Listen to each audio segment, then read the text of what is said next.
Nah, kalau tadi kita sudah mencoba pengucapan, sekarang kita gabungkan antara pengucapan dengan nadanya. Kita mulai dari huruf ini yang tampilan di layar. Jadi di sini ada N dengan I, dan di atas I itu ada tanda nada ke 1. Ni, ni, ni. Kemudian ada N dengan I dan tanda nada kedua. Ni, ni, ni. Dan kemudian ada N dengan I dengan tanda nada ketiga. Ni, ni, ni. Jadi ingat, nada paling rendah adalah nada ketiga. Sama kayak kita bilang O, O. Jadi ni, ni.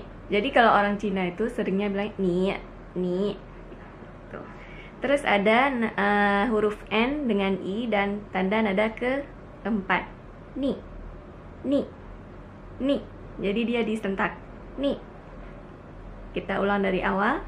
Ni, ni, ni, ni, ni, ni, ni, ni, ni, ni, ni, ni.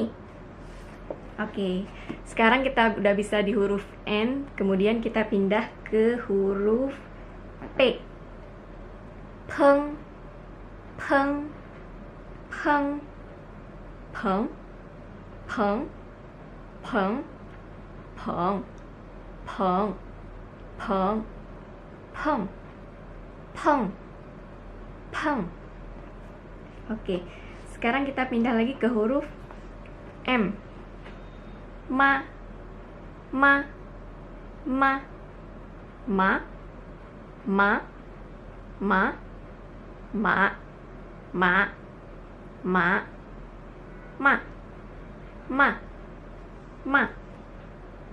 Oke, sekarang kita masuk ke huruf yang spesial. Kenapa spesial? Dia karena kalau ada titik 2 di atas, pengucapannya udah jadi beda, jadi spesial.